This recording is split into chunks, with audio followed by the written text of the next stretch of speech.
días. Vamos ahora entonces a iniciar la sesión número 2 de este módulo 7, que va a consistir en la mediación y los aspectos generales, ¿no? Vamos a dar unos conceptos acerca de cómo funciona la mediación, su naturaleza jurídica, y a partir de ahí ya ir orientando hacia el siguiente módulo de precisión hacia la mediación familiar. Vamos entonces a ver el tema de la mediación, que primero hay que ubicarla dentro de todas las formas, cómo es que se presenta la mediación hacia un mecanismo de solución de conflictos, ¿no es cierto?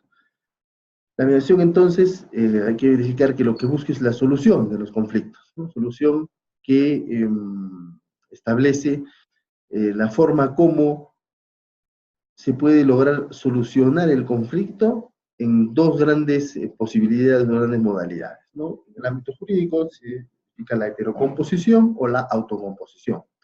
La heterocomposición cuando es un tercero el que va a decidir, y la autocomposición cuando son las partes las que arriban a este acuerdo satisfactorio, ¿no? En el cual van a defender intereses, se va a poner por fin ese conflicto de intereses entre las partes. Ahora, en la autocomposición hay un tercero, ¿no? Pero la característica esencial es que este tercero no decide, sino coadyuva, ¿cierto?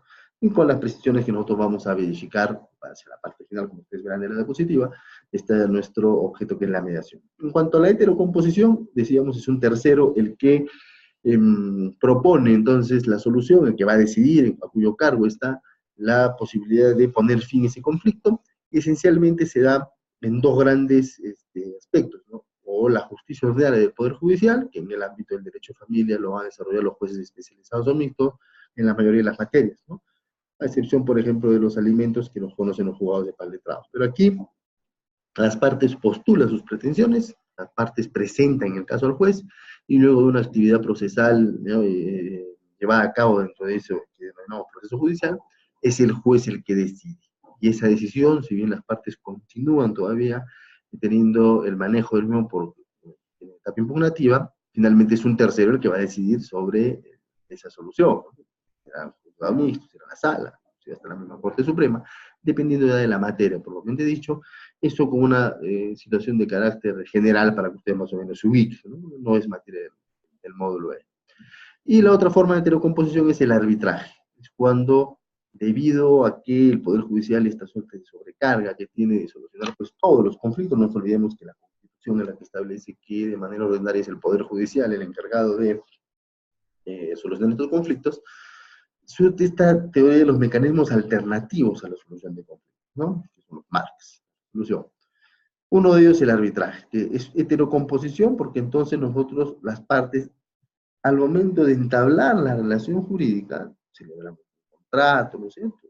Nos vinculamos, decimos de que si producirse un conflicto no vamos a ir al Poder Judicial, sino que vamos a optar por el sistema de arbitraje, que no es sino una circunstancia en la cual nombramos uno o tres árbitros o árbitros, ¿no? El cual va a discernir y solucionar este tipo de problemática fuera del Poder Judicial, pero la decisión tiene absolutamente la misma validez.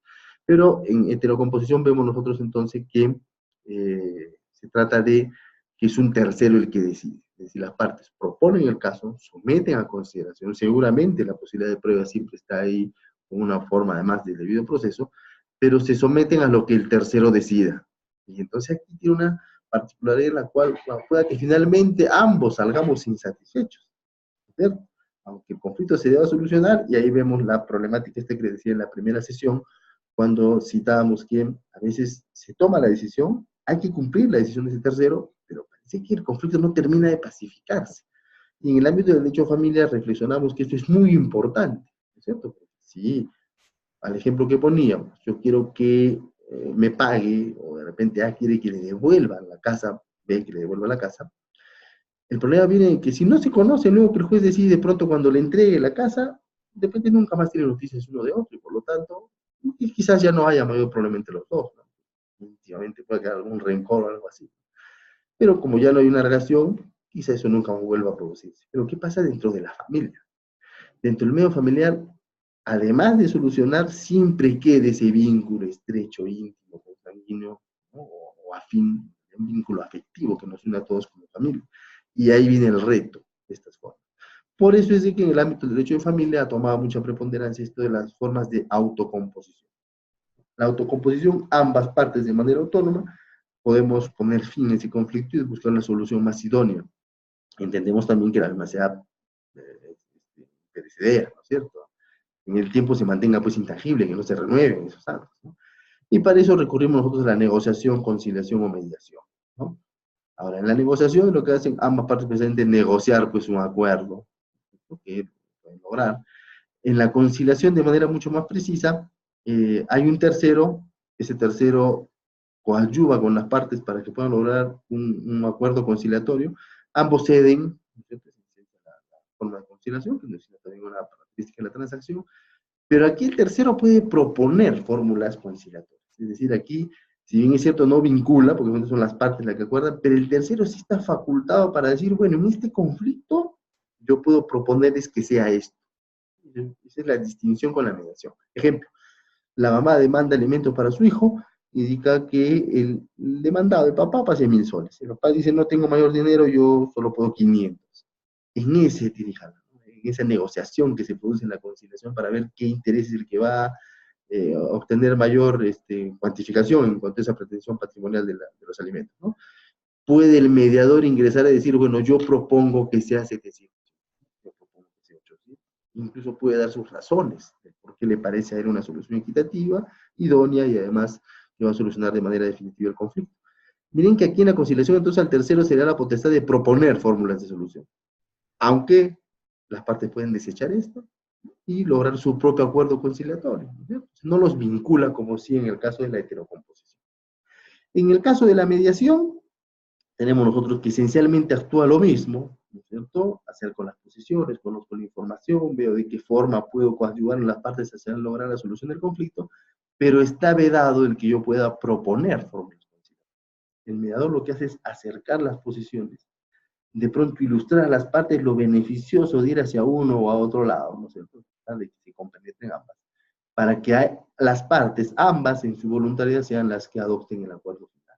Está vedado hacia el mediador el que yo pueda proponer algo, ¿no? Ahí viene el tema de la neutralidad e imparcialidad, que vamos a ver que son dos de los principios que caracterizan, ¿no?, a la mediación como mecanismo alternativo de solución de conflictos. Ubicamos entonces a la mediación como una forma de solución de conflictos de autocomposición. Queda claro. Vamos a analizar luego lo que es la mediación, concepto, naturaleza jurídica, característica y los principios que orientan a la solución de esto, ¿no es cierto?, de la mediación como un mecanismo alternativo de resolución. Concepto. En principio, ¿qué es mediar?, ¿no? No es un curso para abogados, entiendo, así de que no vamos a decirnos al estricto significado jurídico, que por lo demás a veces es medio enrevesado, ¿no? Los abogados se nos acusa mucho de complicar un poco las circunstancias, que a veces como al entender de las palabras parece que el común de las personas lo puede comprender. Por eso vamos a lo que el RAE, ¿no? La Academia Española indica es interponerse pues entre dos o más personas, ponerse al medio, ¿no es cierto? Estas dos personas que hay un conflicto, que riñen, que contienden, lo que hace el mediador es buscar una reconciliación, que se amisten, ¿no?, que solucionen el conflicto. Y eso es lo que hace generalmente, ejemplo, dentro de un ámbito de mi calidad o del medio familiar, que casi todos nos ponemos en esa situación de mediador cuando hay un conflicto, ¿no? Digamos, que si papá o mamá se pelean, a veces uno de los suegros es el que dice, bueno, oye, arréglense, ¿no es cierto?, son pareja, esto tiene que continuar, el conflicto va a suceder, o de repente el hijo mayor, ¿no? Papás, ¿qué pasa?, ¿no es cierto?, y arreglar este problema. Si son dos hermanos que pelean, el padre o la madre es la que va de mediador, ¿no es cierto? Son hermanos, reconcíliense, esto no puede seguir así. Si son tres amigos y dos de ellos discuten, es el tercero el que interviene. Luego, esto es propio de las relaciones familiares y por eso decíamos no escapa del común significado de la palabra hacia lo que realmente viene a ser la mediación en la aplicación jurídica, ¿no? Características, decíamos, pues, que el tercero coadyuva, ayuda a las partes a una solución. Entonces, un tercero que quizá desprovisto puede la carga emocional que conlleva el estar en un conflicto, posibilita o acerca las posiciones de las partes, ¿no es cierto? Hay que cuidar siempre que no reemplace a esto. Yo no me puedo poner en lugar de, y como él es más amigo que yo, o de repente porque el suegro es materno, ¿no es cierto?, y entonces salgo por mi hija, o de repente porque el hijo mayor es hombre y yo soy el papá y quiero pues que él se imponga en el conflicto con su hermana, no, eso está absolutamente, no puedo reemplazar. de imparcialidad ahí del mediador, ¿no? Lo que busco es el justo equilibrio, ponerme a la mitad, neutral, ¿no es cierto? Sin ir hacia uno hacia otro, imparcial, y con ello acercar la posición, hacerles dar cuenta que quizá al medio puede haber una circunstancia de solución que ellos, por la carga emocional y subjetiva que tienen, a veces no se puede ver, no se puede visibilizar, ¿cierto?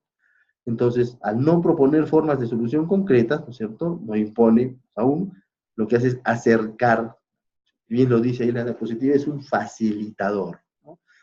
Y esto es importante porque, a diferencia, ¿no?, del conflicto normal entre dos personas, decíamos esto de la carga emocional familiar que es mayor.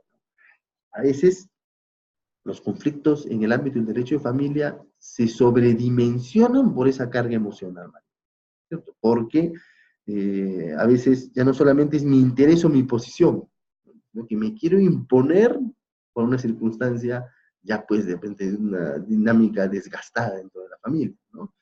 Y a veces de manera irracional, ¿no? Por ejemplo, el papá, ¿no? No le quiero dar alimentos porque de repente ya se lo va a gastar, es su hijo, y el destinatario de los alimentos es el hijo. Entonces, ese tipo de atingencia en realidad lo que hace es la carga emocional, ¿no? No le doy porque es ella, ¿no? Como no me da los alimentos, dice la mamá, yo entonces no quiero que los visite, ¿no? Entonces, vean la carga emocional. Pero si nos ponemos en un justo medio, en el cual, ¿quién es el destinatario de los alimentos? El hijo. ¿Quién es el beneficiado con las visitas? El hijo. Entonces, si ambos somos conscientes de eso, privarlos, tanto de los alimentos como de la relación paterna entre hijo y padre, lleva pues una transgresión de derechos de la infancia. Lleva una transgresión de derechos que esa carga emocional hace que no nos podamos clarificar en el pensamiento. Ahí viene el importante rol del mediador.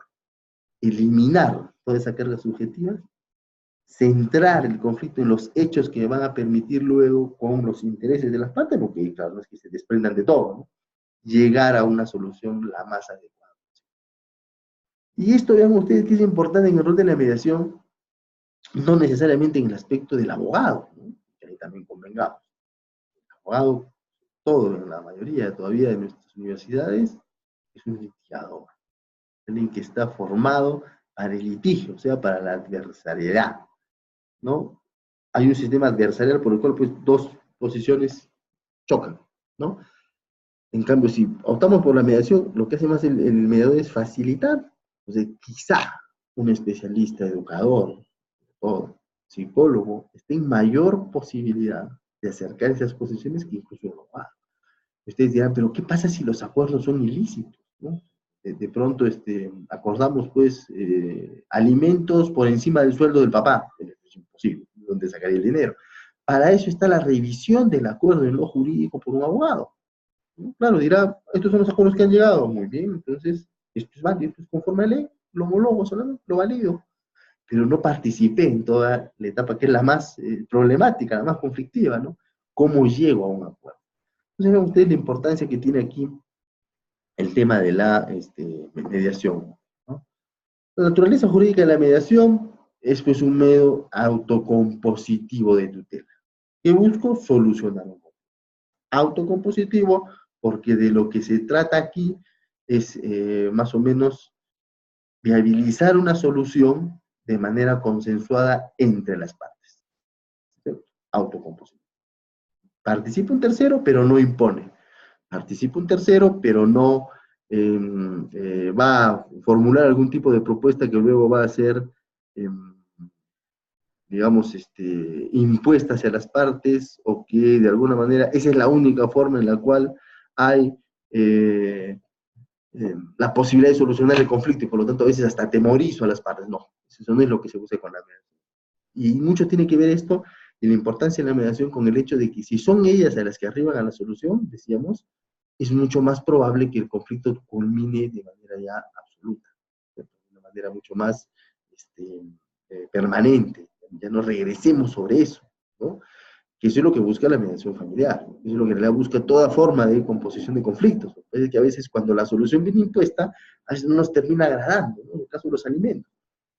Yo dije 500, tú dijiste 1000, y el juez da justo la mitad, ¿no? Vamos, algo equitativo, 750, listo. pero de pronto ni la mamá terminó conforme, ni él, y el conflicto continúa. Llegan ahí, conforme a estas situaciones de las casas emotivas, incluso lo puedo agravar, ¿no? Esa es la importancia de la mediación, porque entonces ahí, si las partes lo terminan acordando, ambos también llevan un proceso de internalización de esa solución, y eso ya no puede servir para quebrantar aún más las relaciones familiares. Ahí está la importancia. Es un procedimiento entonces de solución fuera del proceso judicial, porque ya si es dentro, parece más de la conciliación como una forma de solución de conflictos, que resuelven casos, en el caso de la mediación, que eventualmente sí pueden ser judicializados. Realmente, como es un conflicto y tiene una relevancia jurídica determinada, esto de manera ordinaria y habitual debería terminar en el Poder Judicial, ventilándose para que un juez decida. Para evitar esto, y con estas características que estamos nosotros conversando, es que ante la probabilidad de que esto pueda ser solucionado antes de que el conocimiento llegue ante la autoridad judicial competente, se habilita la mediación, ¿cierto? Efectos inmediatos, descarga al Poder Judicial, es uno de ellos muy importante. Y ya no llevo procesos en los cuales las partes se pueden poner de acuerdo prescindiendo del juez, con todo lo positivo que estamos viendo que esto conlleva para armonizar finalmente las relaciones entre las partes, ¿no? Y, decíamos, disminuye efectivamente la carga procesal. Entonces, esto es algo muy importante, que entender la mediación como una forma también en la cual pues, se pacifica de manera absoluta. Características, esencialmente una es la autocomposición. Son las partes entonces las que conllevan y las que terminan por arribar a una solución. Hay un facilitador, efectivamente sí, pero no decide por ellos. Complementariedad al proceso judicial, porque ello conlleva a la situación por la cual, si bien el caso, decíamos, puede llegar a conocimiento del juez, esa complementariedad hace que el conflicto se solucione sin recurrir al proceso. Por lo tanto, es algo que complementa pues, la conflictuación. Y nuestro propio Código Procesal Civil establece ello, que el proceso tiene pues, dos finalidades, una concreta y una abstracta. Concreta, solucionar el conflicto de interés; la abstracta, lograr la paz social en justicia, dice nuestro título preliminar del Código Procesal, ¿no? Claro, si ambas se cumplen es el óptimo, ¿no? Es el mundo pues, adecuado que todos quisiéramos llegar con el conflicto, pero estamos razonando con algunos ejemplos que eso a veces es un poco complicado de lograr. Ahí viene la mediación como un complemento. Ojo, complemento utilizado en el sentido en el cual cumple también la misma finalidad, ¿cierto? Lo que nosotros utilizamos es el proceso, es muy importante en el ámbito adjetivo, ¿no es cierto?, de derecho público, para lograr la solución del conflicto, sí, pero si esa misma finalidad la cumplo yo mediante una forma alternativa, pues resulta absolutamente válido. Tan válido es que quizás ese conflicto ya no vuelva a ser objeto de reiteración, ¿no? Eso es lo que se busca. Problemas los hay, como vamos a ver, por ejemplo, sobre todo en el término de la violencia familiar, cuál es el ciclo de violencia, así que sea pues reiterado, hace que a veces no se termine una adecuada forma como intervengo en ese clima de violencia, ¿no? También tiene sus particularidades, ¿no es cierto? Entonces, complementariedad. Además, a diferencia del proceso judicial, la mediación es mayormente informal, es decir, no está prevista por estos pluritos formales, no está provista de estas mayores legalismos en los cuales, ¿no?, la figura del juez por un lado, del fiscal por otro, las formas de interrogatorio tan formal, las etapas preclusivas que vienen en un proceso judicial, que a veces eso aleja a las personas, ¿no es cierto? Dice, este ritualismo, esta formalidad a veces sobrepasa lo que uno pueda sobrellevar de por sí ya estando en un conflicto judicial, ¿no? Entonces aquí lo que se busca es un clima mayormente informal, ¿no? Un clima de respeto, por supuesto. La informalidad no lleva tampoco a quebrantar estas pautas básicas de toda convivencia humana, ¿no? Claro, con respeto, a mesa nos sentamos, dominamos nuestros propios tiempos, ¿no es cierto?, no los tiempos de juzgado, por ejemplo. Sabemos en qué momento podemos conversar, en qué momento hacemos un break para poder separar, de repente conversar por separado, tratar de acercar las posiciones, ese es el rol del facilitador. Entonces hay mayor informalidad, ¿no es cierto? No está ahí pues el juez, ¿no?, cinta, imponiendo alguna circunstancia de autoridad que se explique en los procesos judiciales, porque es una autoridad real y efectiva en un Estado de Derecho constitucional. Tampoco está el fiscal, ¿no es cierto?, inquisidor, el fiscal que lo que busca es, pues, tratar que se imponga su posición, también particular, desinformalizar un poco. ¿cierto? El clima de distensión también es muy importante debido a que se relaja un poco, entonces, cómo las partes se predisponen al momento de llevar a cabo este tipo de audiencias. En lo judicial, efectivamente, ya el propio clima hace que las partes lleguen un poco de jerarquía, ¿no es cierto? De a ver en qué momento intervengo. A diferencia de ello, la mediación lo que hace es distender esa problemática y entonces conlleva a que las partes, de una manera mucho más informal, puedan participar cuando ellas lo vean conveniente. Ahí está precisamente la pericia del mediador, que va a tratar de coadyuvar, ¿no? Si hay una forma de interrupción, mientras no pase el irrespeto, esto es absolutamente válido, en qué momento ceder. Ahí viene mucho la pericia del mediador y la experiencia que tenga en este tipo de procesos. Por eso en el ámbito del derecho de familia hay subespecialidades. No solamente basta ser mediador y comprender todo este aspecto jurídico que estamos viendo de carácter general, sino llegar por sobre todo a situaciones en las cuales lo que voy a mediar es un conflicto familiar con todas las características especiales y particularidades que hemos visto, ¿no? Otra característica es una mayor posibilidad de acuerdo sin sujetarse pues, a un procedimiento judicial o extrajudicial, ¿no? Entendido por extrajudiciabilidad a la conciliación, ¿sí? Y hay una mayor probabilidad porque bien llevada la mediación, es muy probable que acercando las posiciones, las mismas partes se den cuenta que extender el conflicto les hace daño. Y por lo tanto esto conlleva a una probabilidad mayor de una solución. Si esa solución es, ¿cierto?, idónea, eficaz y por lo tanto además durante el tiempo se va a mantener, éxito total el tema de la mediación. Una característica fundamental además de la mediación es la que no es adversaria. De lo que se trata es de que no haya dos partes en contienda, que es lo que normalmente sucede en un proceso judicial, ¿no? No es que demandante y demandado, y a partir de ahí, pues pelean, ayudados a veces por los abogados, y el juez va a discernir y dirimir el conflicto. La no adversariedad conlleva a que no se sientan adversarios, propiamente dicho, sino que se sientan las partes integrantes de este conflicto, pero con la posibilidad que sean ellos mismos de solucionar. Es decir, esté en sus manos, ¿no? Y ahí viene la importancia. No entregamos a un tercero que él decida con la posibilidad de que nos quedemos insatisfechos, no. Son las dos partes las que pueden entonces arribar a una situación en la cual van a poner fin a ese conflicto y seguramente si se ejecuta conforme a lo que el deseo de ellas ha sido, pues vamos a lograr una situación en la cual ya no va a haber otra vez reiterancia en ese tipo de cosas. En cuanto a los principios, que es la clave para entender la mediación, con lo cual termina esta segunda sesión, ¿no es cierto? Vemos nosotros que está en principio la voluntariedad, es decir, nadie obliga a las partes a ir a una mediación, es absolutamente voluntario el tema de que ellas puedan discurrir por este tipo de etapa y por lo tanto recurrir a un mediador con la posibilidad que se solucione el conflicto. Esta voluntariedad es muy importante porque ya habla desde sí que las partes pueden estar conscientes que si no lo arreglan por la mediación, el problema puede ser mayor o en el tiempo alargarse más de los propios plazos y la carga procesal del Poder Judicial. Entonces, si voluntariamente recurren, ya es un punto a favor ganado, ¿no? Porque quiere decir de que están en condiciones de que quieren mediar para solucionar el conflicto. Las excepciones a esto son mandatos legales, ¿no? Cuando obligatoriamente entonces dicen, vamos a ver si por la mediación se puede solucionar el conflicto. Ejemplo de ello es el Código de Responsabilidad Penal Juvenil, en lo que es la justicia restaurativa, ¿no? En las cuales hoy casi se está imponiendo, lo cual es algo, entiendo yo, bueno, el hecho de que ante la infracción penal, un adolescente comete un delito, ¿no es cierto?, se intenta acercar la posición del adolescente infractor con la víctima, se intenta mediar. Y con la justicia restaurativa, evitar el proceso judicial y solucionar el conflicto. Esto, por ejemplo, es obligatorio, ¿no? Esencialmente obligatorio, aunque no en un mandato legal expreso, pero creo que parece que lo más idóneo va por ahí. Esa sería la excepción a la voluntariedad.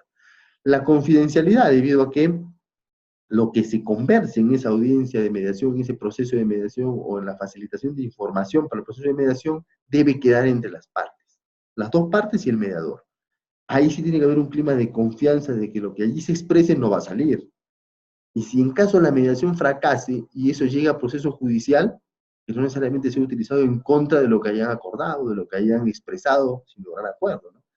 Esto yo creo que es un principio medular de la mediación, porque si no hay confianza en que lo que yo diga en esa audiencia no va a salir de esas cuatro paredes donde se desarrolla la diligencia, evidentemente yo no voy a comportar de manera muy coherente, ¿no es cierto?, de manera muy libre. Voy a verme restringido porque de pronto si digo algo, el mediador de repente sale y se lo dice a la otra parte se entera, o si lo decimos entre los dos lo puedo utilizar en un proceso judicial, no habría tal libertad, ni la propia coherencia que debe haber en este tipo de procedimientos. Es muy importante este principio. La inmediación, debido a que por la inmediación es la parte en la que interviene, el mediador, perdón, es el que interviene directamente con la parte, ¿no?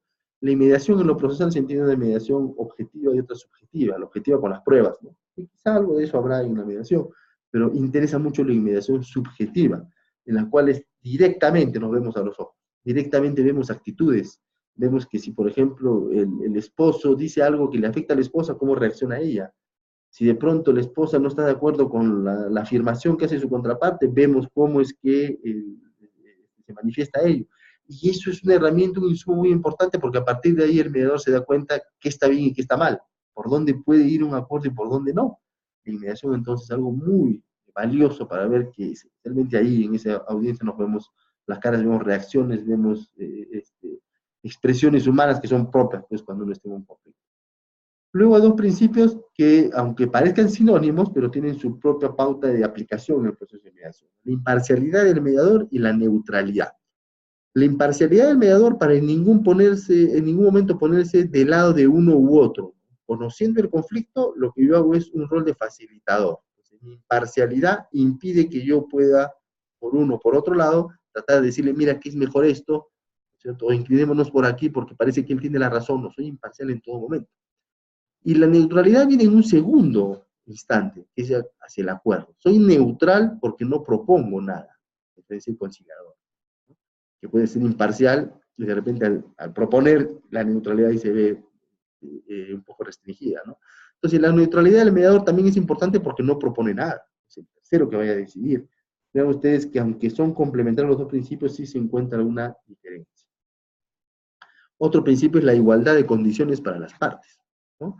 Igualdad de condiciones que lo que provoca es que en ese clima de distensión y de informalidad, ambas tengan idéntica posibilidad de expresar lo que a su derecho convenga, ¿no? Y si hay una igualdad de condiciones, porque de pronto una parte se siente muy cómoda con un abogado, ¿no? De pronto la otra también dirá, oye, pero yo quiero estar en la misma condición, a ver si estoy bien o mal, se le puede permitir, ¿cierto?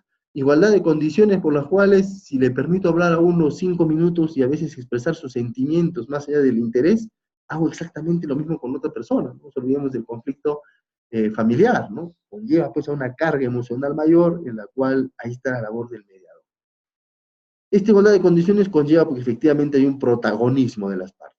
Ahí los principales protagonistas, ¿no? Si vamos a una analogía con una película, el actor principal de ese proceso de mediación son las partes. El mediador es un facilitador. Y eso lo tienen que comprender muy bien las partes al momento de instaurar este tipo de procedimiento. Ellas son las que tienen el conflicto, ellas son las que van a ir en búsqueda de una solución, y finalmente esa solución es para beneficio de ambos. Ahí viene el protagonista. Eso conlleva también al carácter personalísimo, ¿no? Carácter personalísimo que por lo demás instaura de que si ellos son el conflicto y van a tomar la solución como una parte de evitar el proceso judicial, bueno, lo tienen que hacer de una manera personal. Ellos son los que tienen que comparecer. La posibilidad de que yo envíe un apoderado por mí restringe un poco la posibilidad de un acuerdo mucho más firme hacia las partes, ¿no? Pongamos. Hay un proceso de alimentos, ¿no? Un problema de alimentos en el cual la esposa reclama al esposo que cumpla con los alimentos de su hijo. Si yo envío a mi hermano a esa audiencia y le doy poder, quizás jurídicamente sea válido, ¿no? Restrinjo un poco la posibilidad de la otra parte, porque ya no me va a creer que yo tengo una leal voluntad de querer solucionar. Mira, más bien eso está dilatando, porque quiere de pronto burlarse de mí, en toda esa carga subjetiva que conlleva esto. Hay un carácter personalístico. Hay que comparecer directa, individual, personalmente, allí, para poder participar ese programa de esa solución que se tiene hacia el conflicto. La buena fe fluye de cualquier actuación humana, ¿no? Que es otro de los principios. Por buena fe, todos nosotros en el colectivo nos comportamos de manera tal que confiamos entonces en que el proceder del otro es algo que consustancia al propio comportamiento en la sociedad. Entonces, presumimos que todo lo que se diga en esa audiencia parte de una buena fe. Nos está mintiendo, nos está ocultando, ¿no?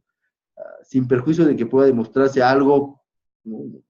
Algo que no sea conforme a la verdad, ¿no? Y que lo plasmemos igual, forme parte integrante de la mediación, ¿no? Ahí en la mesa, oiga, esto no es así, porque mire, esto es lo que podemos poder averiguar de la información del caso, ¿no? Y claro, mientras haya mayor buena fe, el éxito de la mediación va a ir por un buen camino. Si por el contrario vemos que las partes actúan de mala fe, es evidente que no va a poder arribarse a un acuerdo porque ocultan muchas cosas, no dicen todo lo que piensan, no necesariamente el interés que están planteando en esa etapa de mediación es la que verdaderamente sienten, ¿no es cierto?, desean. Aquí sí, este es un requisito esencial. Y finalmente, el famoso interés superior del niño, del adolescente y la protección a la familia, que son principios sobre todo jurídicos, pero que están desde el texto constitucional, ¿no? Y en el caso del interés superior, en la Convención de los Derechos del Niño. ¿Por qué es importante ello? Porque es utilizando estos principios que son los ejes transversales de cualquier solución a un conflicto dentro del derecho de familia, ¿no? El interés superior del niño, niña o adolescente es lo que más convenga a sus intereses, no lo que quieran hacer los niños, que está mal interpretado, ¿no? Hay distintas facetas de interpretación de este interés superior del niño, pero no es lo que el niño quiera hacer, ¿no? Es lo mejor para el niño. Le pongo un ejemplo para que se entienda en su real contexto. Si mi hijo, paseando un día por el mall, me dice, yo quiero ese auto a control remoto, y yo no tengo las posibilidades de dárselo porque de repente estoy guardando ese dinero para su academia de fútbol, digamos. Bueno, si el interés superior del niño es lo que el niño quiere, la solución es comprarle ese juguete. No, va por ahí, ¿cierto? Es obvio que la labor de padre es lograr, pues, en su proceso evolutivo lo mejor para el niño. ¿Qué es lo mejor para ti, tu academia? Fútbol, inglés, de ajedrez, qué sé yo, ¿no?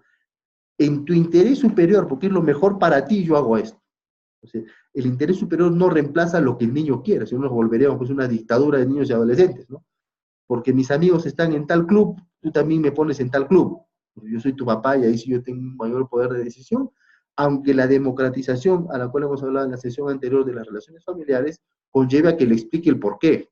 Eso sí, hacerle dar cuenta a él de por qué es más beneficioso la decisión que yo tomo como padre, ¿no? Pero no es hacer lo que él quiera. Ahí hay una gran diferencia.